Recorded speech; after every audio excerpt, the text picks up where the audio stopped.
નમસ્કાર. ઈરાનમાં આયતુલ્લા ખોમેનોઈના અંતિમ વિધિમાં કરોડો લોકો ઉમટી પડ્યા છે. દેશ વિદેશથી લોકો એમાં જોડાઈ રહ્યા છે ને આજના યુગમાં કોઈ ધાર્મિક નેતાના અંતિમ વિધિમાં આટલા લોકો જોડાય એ બહુ મોટી ઘટના ગણવામાં આવી રહી છે. ઇવન ડોનાલ્ડ ટ્રમ્પ પણ આ વાતથી અચંબિત થયા છે.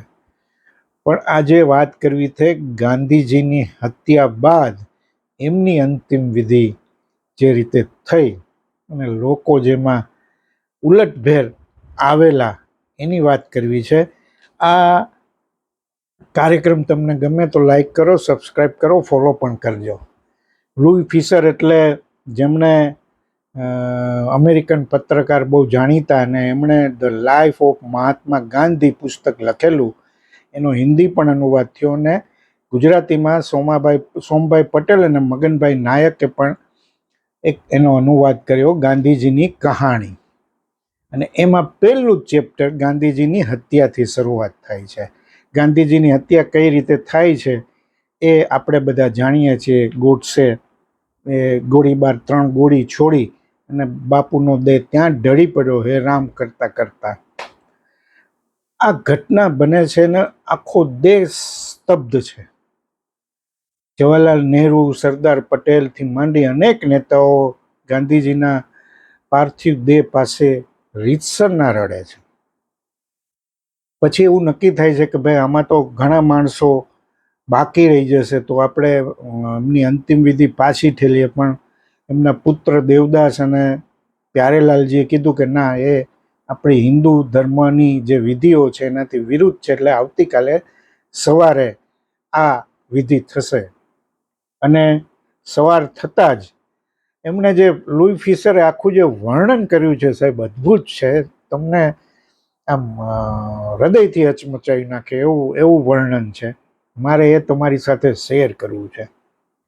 સવાર થતાં જ ગાંધીજીના અંતેવાસીઓનો મૃતદેહ નવરાવ્યો, ગળામાં હાથે કાતેલ સૂતરની આંટી અને એક માળા પહેરાવી માથું, બંને હાથ, છાતીના ભાગ સિવાયના આખા ભાગ ઉપર ઓઢાડેલી ઊનની ચાદરને ગુલાબના ફૂલ અને ફૂલની પાંખડીઓથી ઢાંકી દેવામાં આવી. દેવદાસે કહ્યું, બાપુની છાતી ઉગાડી જ રાખવામાં આવે. બાપુની છાતી જેવી છાતી તો કોઈ સિપાહીની પણ નહીં હોય. શબની બાજુમાં ધૂપ પણ બળી રહ્યો હતો. જનતા દર્શન કરી શકે એ માટે દેહને સવારે પાછો રવેશમાં લાવવામાં આવ્યો. સવારે 11 વાગે ગાંધીજીના ત્રીજા પુત્ર રામદાસ નાગપુરથી વિમાનમાં આવી પહોંચ્યા. અગ્નિ સંસ્કારની તૈયારી એમને ખાતર જ અટકી રહી હતી. શબને નીચે ઉતારવામાં આવ્યું અને એને બહારના ઓટલા પર આણવામાં આવ્યું. ગાંધીજીના માથા ઉપર સૂતરની આંટી વીંટાળેલી હતી. ચહેરો શાંત છતાં વિષાદપૂર્ણ લાગતો હતો. નનાની ઉપર સ્વતંત્ર ભારતનો ત્રિરંગી રાષ્ટ્રધ્વજ ઓઢાડવામાં આવ્યો હતો. રાત પૂરી થતામાં 15 ની એક ઓલી રણગાડી જે કહેવાય એના ઉપર ઊંચો બાજોટ ગોઠવી દેવામાં આવેલો.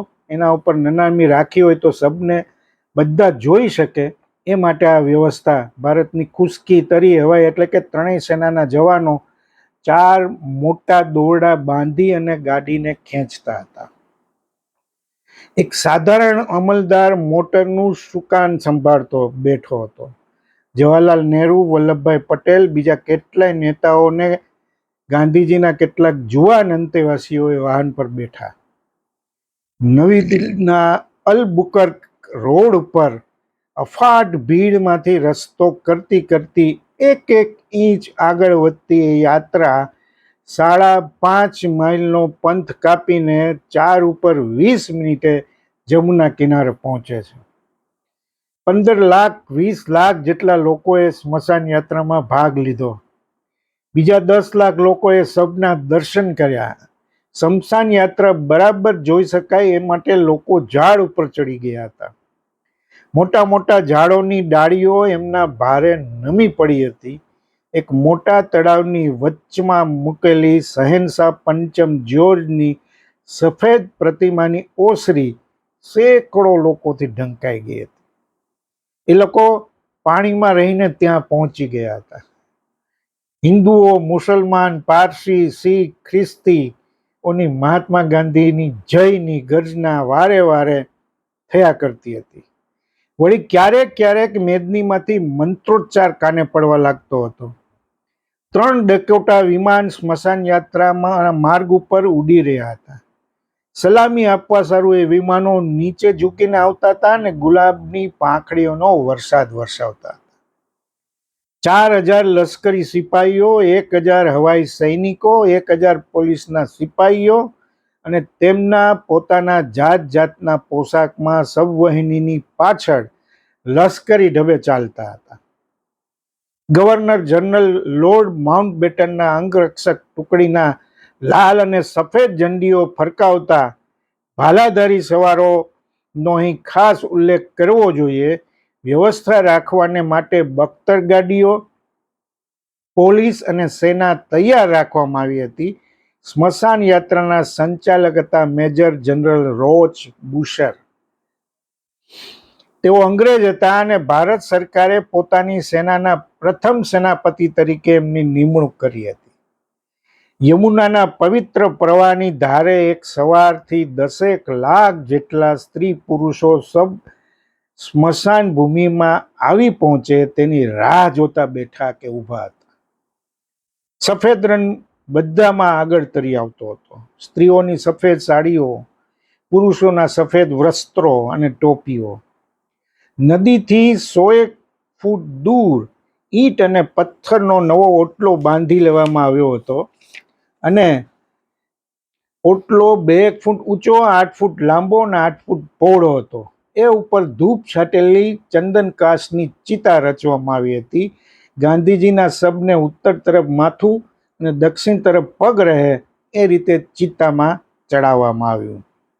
ભગવાન બુદ્ધે એવી જ અવસ્થામાં પ્રાણ ત્યાગ કર્યો હતો. 4:45 રામદાસે ચિત્તામાં અગ્નિ મૂક્યો. ઈંધણમાંથી જ્વાળાઓ ઉઠવા લાગી. અફાટ મેદનીમાંથી આ ઉઠવા લાગી. મેદનીએ પાણીના પૂરની જેમ ચિત્તા તરફ ધસારો કર્યો. સૈનિકોની વાળ તૂટી ગઈ, પણ પોતે શું કરી રહ્યા છે તેનું લોકોને તરત જ ભાન થઈ ગયું. લોકો ઉગાડા પગની આંગળીઓ જમીનમાં ખૂંચવીને ત્યાં જ અટકી ગયા.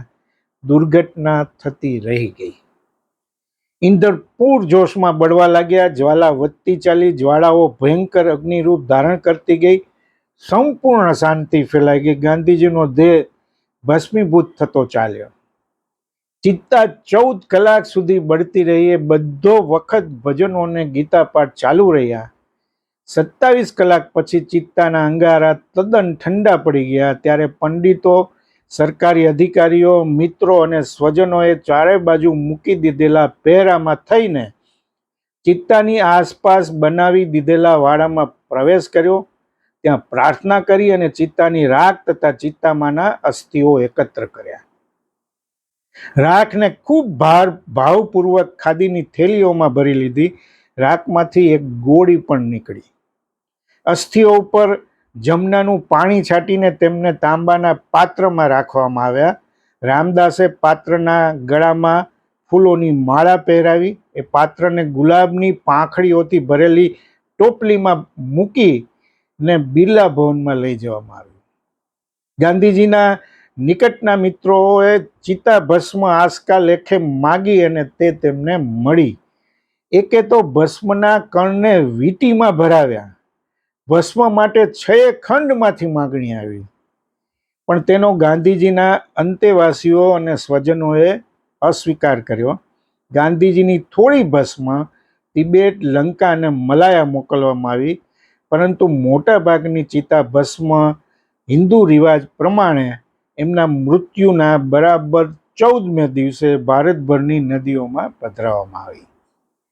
ભસ્મ પ્રાંતોના મુખ્ય પ્રધાનોને અને અન્ય ઉચ્ચ અધિકારીઓને સોંપવામાં આવી. પ્રાંતોના મુખ્ય મથકોએથી ભસ્મ બીજા કેન્દ્રોમાં મોકલવામાં આવી. ત્યાં યાત્રાળુઓની માફક લોકો ઉમટી પડ્યા.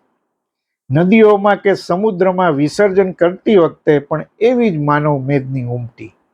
અસ્થિ વિસર્જનનો જે મુખ્ય સંસ્કાર તે પ્રયાગ ત્રિવેણી સંગમ આગળ કરવામાં આવ્યો. 11 ફેબ્રુઆરીએ સવારે 4 વાગે દિલ્હીથી ત્રીજા વર્ગના 5 ડબ્બાની એક ખાસ ગાડી અલ્હાબાદ જવા રવાના થઈ.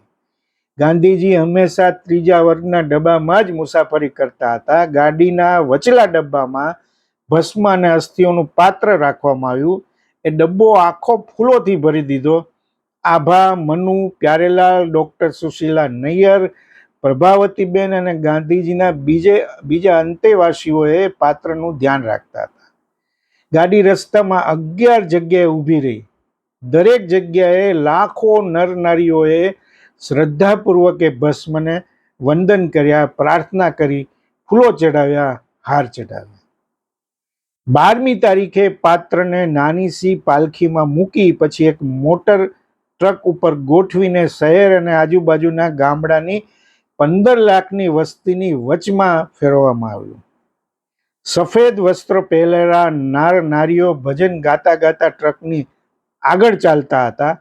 ભજન સાથે વાદ્યો વાગતા હતા. ઉત્તર પ્રદેશના રાજ્યપાલ શ્રીમતી સરોજની નાયડુ, મૌલાના અબ્દુલ કલામ આઝાદ, રામદાસ ગાંધી, સરદાર પટેલ વગેરે ગાડી પર બેઠા હતા. જેમનું માથું નમીને છાતી સુધી આવી પડ્યું હતું એવા પંડિત નહેરુ પગે ચાલતા હતા. ધીમે ધીમે ટ્રક નદી કિનારે પહોંચી. તેને એક અમેરિકન ડક ગાડી જમીન ઉપર અને પાણીમાં ચાલી શકે એવી મોટર ગાડી પર ચડાવી લેવામાં આવી. બીજી ડક ગાડીઓને હોડીઓ પણ પ્રવાહની દિશામાં એની સાથે ચાલવા લાગી. ગાંધીજીના અસ્થિની નજીક પહોંચવા માટે લાખો ઘૂંટણભેર પાણીમાં આગળ વધ્યા. લાખો લોકો. ગળો ઊંધો વાળવામાં આવ્યો. એમાંથી ભસ્મ અને એમાંના અસ્થિ પાણીમાં પડ્યા. તે જ વખતે અલ્હાબાદના કિલ્લાઓમાંથી તોપોએ સલામી આપી. ભસ્મ પાણી પર વેરાઈ ગઈ. અસ્થિના ટુકડા સમુદ્રની દિશામાં જવા લાગ્યા. ગાંધીજીના મૃત્યુથી આખો દેશ શોકમાં ડૂબી ગયો. પેલી 3 ગોળીઓ ગાંધીજીના દેહને જ નહીં, દેશના કરોડો નર નારીઓના મર્મને વિંધનારી નીવડી હતી. દુશ્મનોના ઉપર પણ પ્રેમ રાખે, એક નાના સા જીવની હિંસા કરવાનો વિચાર ન કરે એવા એ શાંતિદૂતના પોતાના જ દેશવાસી અને સહધર્મીની ગોળી પ્રાણ લે એ સાંભળીને જ દેશના ગાત્રો ઠરી ગયા. આજના યુગના ઇતિહાસમાં કોઈ વ્યક્તિને આટલી ઊંડી, આટલી વ્યાપક શોકની લાગણી વ્યક્ત નથી થઈ. 1948ના જાન્યુઆરીની 30મી તારીખે અને શુક્રવારે એમનું મૃત્યુ થયું. તે દિવસે પણ સદાના સામાન્ય માનવી હતા. એ હતા એક સાધારણ નાગરિક. એમની પાસે ધન ન હતું, સંપત્તિ ન હતી, સરકારી ઉપાધિ ન હતી, એ કોઈ સરકારી પદ પણ ધરાવતા નહોતા. એમણે એવું ઉચ્ચ કોટીનું શિક્ષણ પણ નહોતું મેળવ્યું, નહોતી મેળવી એવી વૈજ્ઞાનિક સિદ્ધિ, નહોતી એમનામાં કશી કલાત્મક પ્રતિભા, છતાં શાસનના અને સેનાના દોર હાથમાં રાખીને ફરનારા જગતભરના લોકોએ 78 વર્ષના લંગોટધારી માય કાંગલા આદમીને નિવાપાંજલિ આપી. ભારતના અધિકારીઓને પરદેશોમાંથી દિલસોજીના 3341 સંદેશા મળ્યા. આ સંદેશા વણ માગ્યા આવ્યા હતા, કારણ ગાંધીજી નીતિ પરાયણ પુરુષ હતા. જ્યારે ગોળીઓએ એમના પ્રાણ લીધા ત્યારે નૈતિકતાની ખાસ મૂડી નથી એ સંસ્કૃતિ વધારે હીણી ઠરી. અમેરિકાના સંયુક્ત રાજ્યોમાંથી રાજ્યમંત્રી જનરલ જ્યોર્જ માર્શલે કહ્યું હતું, મહાત્મા ગાંધીએ સમગ્ર માનવજાતના અંતરાત્માને વાણી સ્વરૂપે પ્રગટ કર્યો હતો. પોપે, દલાઈ લામાએ, કેન્ટબરીના આર્ચ બિશપે, લંડનના ધર્મગુરુએ, ઇંગ્લેન્ડના બાદશાહે, પ્રમુખ ટ્રુમેને, ચાંગ કાઈ શેકે, ફ્રાન્સ પ્રમુખે, વાસ્તવમાં દુનિયાના લગભગ બધા મોટા દેશો એ મોટા ભાગના નાના દેશોના રાજકીય નેતાઓએ ગાંધીજીના મૃત્યુ ઉપર શોક વ્યક્ત કર્યો હતો. ફ્રાન્સના સમાજવાદી નેતા લિયો બ્લમે જે કહ્યું તે તો હજારો લોકોના મનની વાત હતી. એમણે સંદેશો આપેલો કે મેં ગાંધીજીના ક્યારેય દર્શન કર્યા નથી, મને એમની ભાષા આવડતી નથી, મેં એમના દેશમાં પગ મૂક્યો નથી, ને છતાં મને એવા શોકે ઘેરી લીધો છે કે જાણે મારું કોઈ વહાલું સ્વજન ગુમાવી બેઠો ન હોઉં. એ અસામાન્ય વ્યક્તિના મૃત્યુથી આખું જગત શોકમાં ડૂબી ગયું છે. પ્રોફેસર આલ્બર્ટ આઇન્સ્ટાઈને ખૂબ નિર્ભયપણે કહી નાખ્યું કે ગાંધીજીએ બતાવી આપ્યું છે કે માત્ર પ્રચલિત રાજનૈતિક ચાલબાજીઓ, ધોખાબાજીઓ કે જૂઠાણામાંથી જ નહીં, પરંતુ જીવનના નૈતિકતાપૂર્ણ શ્રેષ્ઠ આચરણોના પ્રબળ ઉદાહરણ દ્વારા પણ માનવીઓનું એક બળવાન અનુયાયી દળ રચી શકાય છે. સંયુક્ત રાષ્ટ્ર સંઘની સલામતી સમિતિનું બેઠકનું કામકાજ મોકૂફ રાખવામાં આવ્યું.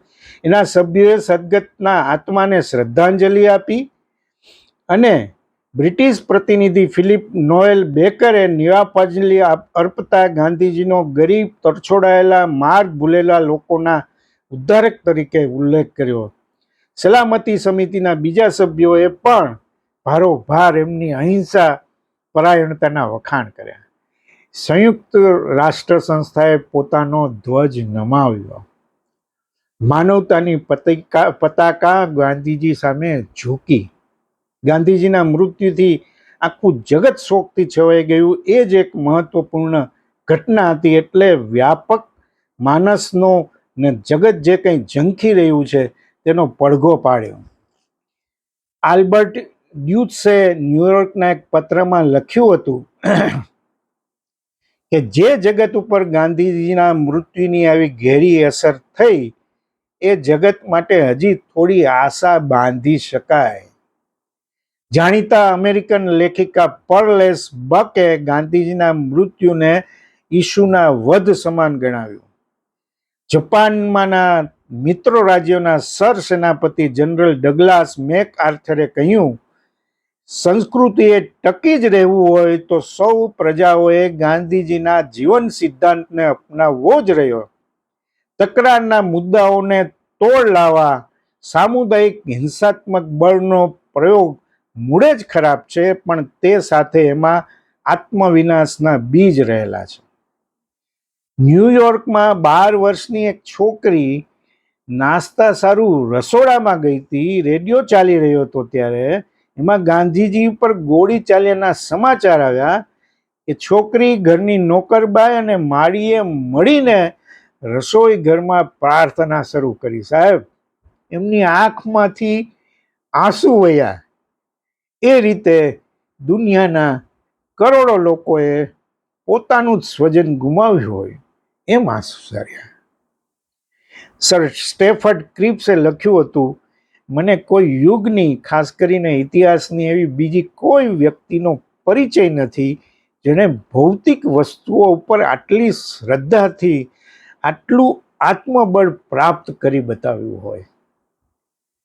ગાંધીજીના મૃત્યુથી વિષાદમાં પડેલા સૌ લોકોના મનમાં આવી જ લાગણી થઈ હશે. એમના મૃત્યુની આકસ્મિક આંધીથી આખા જગત ઉપર અંધકાર છવાઈ ગયો. એમના જમાનાની કોઈ પણ જીવિત વ્યક્તિએ મહાબળવાન પ્રતિપક્ષીઓ સામેની લાંબી ને વિકટ લડતમાં પણ સચ્ચાઈ, દયા, ત્યાગ, વિનય, સેવાવૃત્તિ અને અહિંસા યુક્ત વ્યવહાર ચલાવવાનો આટલો કઠોર પ્રયત્ન નથી કર્યો, અને તે પણ આટલી સફળતાથી. તેઓ પોતાના દેશ પર પકડ જમાવી બેઠેલા બ્રિટિશ શાસન સામે ને પોતાના દેશવાસીઓની ક્ષતિઓ સામે અવિરતપણે લડત આપતા રહ્યા. પરંતુ એ લડતમાંય એમણે એમના ચારિત્ર પર ડાઘ સરખો પડવા દીધો નહીં. એ લડ્યા વેર, કપટ, દ્વેષ રાખ્યા વિના. આવી અદ્ભુત અંજલિ, આવો અદ્ભુત રિપોર્ટ લુઈ ફિશર જ લખી શકે સાહેબ. અદ્ભુત. આભાર.